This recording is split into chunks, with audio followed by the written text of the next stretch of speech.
Alright guys, welcome back. We are looking at the 1960s now. In our last video we covered the 1950s with the United States and the Soviet Union, how they were changing in that decade. And now we're going to look at the 1960s with the Soviet Union first. And we learned in our last video that after Stalin's death in 1953, a man named Nikita Khrushchev took over, and he quickly pushed the Soviet Union into something called de-Stalinization, where Stalin's cult of personality and was torn down. Many of the labor camps were dismantled, certainly not all of them, but it was a less repressive time under Khrushchev than it was under Stalin. And this is something that made quite a few members of the upper elite in the Communist Party in the Soviet Union uncomfortable that maybe Khrushchev is going too quickly, too drastically away from Stalin's path, and in some of them, frankly, were looking for a way to get rid of Khrushchev. And what's going to happen is, in the early 1960s, this thing called the Cuban Missile Crisis is going to bring the world to the brink of nuclear annihilation. We'll talk about this missile crisis later. But this is going to be the undoing of Khrushchev, because during this crisis he's going to basically overplay his hand and have to kind of back down in the face of U.S. pressure, making himself look weak, making the Soviet Union look weak, and that's something that Khrushchev and the Soviet Union simply could not deal with. And so Khrushchev, we're going to leave him behind for now, with just a couple of random crazy pictures of him. Here he is admiring corn. This came during a trip to the United States where he visited a farm in Iowa, and he was quite amazed at American corn and American agricultural productivity. So let's look at Khrushchev's successor. If it had been Stalin Khrushchev, then what happens after Khrushchev? And what happens after Khrushchev is this: Leonid Brezhnev. Now, Leonid Brezhnev is no Khrushchev, and he's also no Stalin. But if you had to think of like Khrushchev and Stalin being a spectrum, I think Brezhnev would be closer to the Stalin side of the spectrum than the Khrushchev side of the spectrum. And so there's going to be more repression, more oppression. It's not going to be a fun time under Khrushchev and the Soviet Union. His reign will go all the way until the early 1980s when he dies.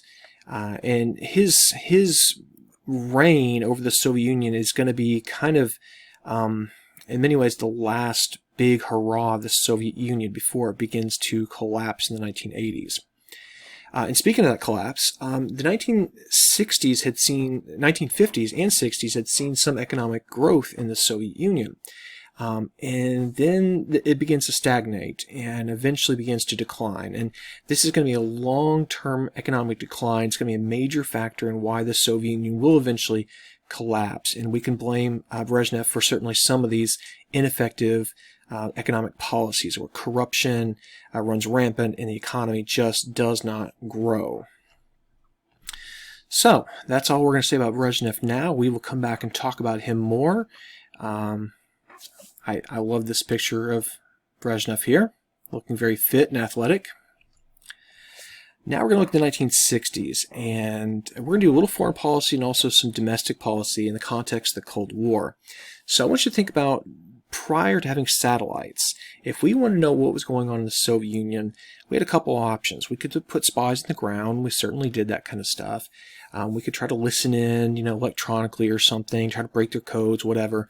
But we had another ace up our sleeve. And what the ace was a new type of spy plane called a U-2. And you can see it on the bottom right. Now, the U-2 is not a very large plane.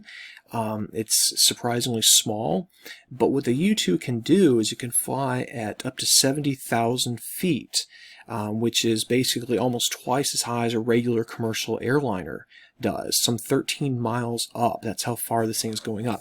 So high up that we were very confident that the Soviet Union could maybe not detect it, and even if they could detect it, maybe they probably would not be able to shoot it down. It would be out of the range of Soviet anti-aircraft weapons. And this worked for a while. We were able to fly over the Soviet Union. The Soviets were obviously upset about this, but they couldn't do a whole lot publicly about it because they wouldn't want to admit that they were basically defenseless against American airplanes flying over and basically snooping on the Soviet Union. And then in 1960, a U-2 plane was shot down. The Soviets had had worked on their technologies, and certainly this came as a surprise to us because they were able to down one of these planes. And at first, the United States government basically denied that they had any involvement in this. They tried to play it off as a weather plane that had maybe gone off course and had an accident or something like that. But then the Soviets told us and showed the world that they had the pilot, Gary Powers. And that was something we couldn't deny at that point. And this was hugely embarrassing for President Eisenhower. Just a real scandal of sorts. And there's Khrushchev back when he was still in power, just making full propaganda coup out of this that he could, like just going out there and showing off the debris and really making Americans look kind of foolish, because Americans had always portrayed themselves as the law-abiding, doing the right thing country, and that the Soviet Unions were always undermining everything and being devious. And here we are caught doing something we weren't supposed to be doing, flying over a nation without permission. Now let's come back to America and do some domestic policy, and this is going to not seem maybe world history at first, but this actually does tie into our study of the Cold War. And the first thing we're going to look at is segregation, something that had been going on in America, since the Civil War had ended in the 1860s.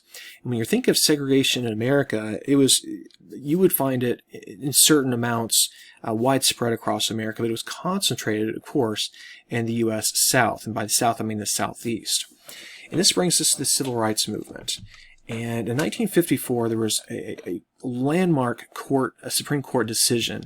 The court case is known as Brown versus Board of Education. And what this said was that going forward, segregation of public schools based on race was illegal, that it violated students' rights to fair and equal treatment, and therefore it could no longer continue. And you can see the map of areas where segregation was not just suggested, it was literally required by law in the Deep South. And not even just so much the Deep South, even the Upper South as well. Just a quick note, Brown versus Board of Education, the name refers to Linda Brown, a student. You can see her right here. She passed away just back in 2018, so not that long ago. This little girl who made history was still around with us. Now, I want you to think about your typical white Southerner who'd been living through this era of segregation, and living a very separate life from African Americans in the South, and how they would feel about this court case, Brown versus Board of Education. And the response to it was pretty drastic. Southern leaders pledged what they called massive resistance to do something to stop the desegregation of schools. And if you look at some of these signs, they look to us in the 21st century as just absurd. But this was not absurd to these people. This is the way they really felt. And I think it's a testament to how much progress we've made in this country that these things seem so foreign to us today. Now, if you look at this is where the Cold War comes back in. So the Cold War can be seen, the civil rights in the Cold War can be seen together in a couple of ways. One way was that opponents of desegregation would claim that the whole civil rights movement was actually a Soviet conspiracy, that the world communist movement had infiltrated African American groups who were pushing for racial equality, and they were doing this to weaken America, to cause strife and tension, and that would weaken America and advance all the goals of the Soviet sphere. Now, the second way we can look at the Cold War and the Soviet Union and the civil rights movement as being kind of together would be this idea that the Soviet Union would point out that America described itself as a land of freedom and equality, whereas they claimed that the Soviet Union was one of oppression and lack of freedom. And of course, the Soviet Union would point out accurately that there were quite a few Americans that were denied full equality. And the civil rights movement is a response to that lack of equality, that America can't, basically live up to its full potential unless all Americans have the same rights. 1957, President Dwight Eisenhower had to use the federal army to desegregate schools in Little Rock, Arkansas. That we know these students as the Little Rock Nine. This is a response to the fact that the governor of Arkansas had basically mobilized the National Guard to prevent integration of this high school, and then Eisenhower sent in federal troops to make sure that this happened, to make sure these students got the education that they were entitled to under the Supreme Court case of Brown versus Board of Education. Now, with our study of Gandhi and his resistance to British rule, we talked a lot about civil disobedience and nonviolent resistance. And when you think of the civil rights movement in the 1950s and 60s, we're going to see those same tactics play out in America. Things like sit-in strikes, for example.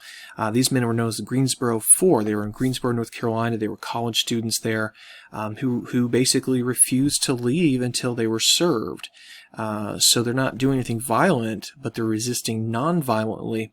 And this is going to get a lot of attention. Of course, obviously, you can see from the pictures a lot of pushback against these protesters. As we get into the 1960s, the civil rights movement really picks up steam. In the spring of 1963, Martin Luther King Jr. is going to launch a pretty famous campaign against segregation and discrimination in Birmingham, Alabama, and you can see the images of the response by the city of Birmingham using fire hoses to disrupt the protest, police dogs and such. And images like this, when people saw this across America, especially outside of the South, they were just shocked and appalled by these tactics being used in America against Americans.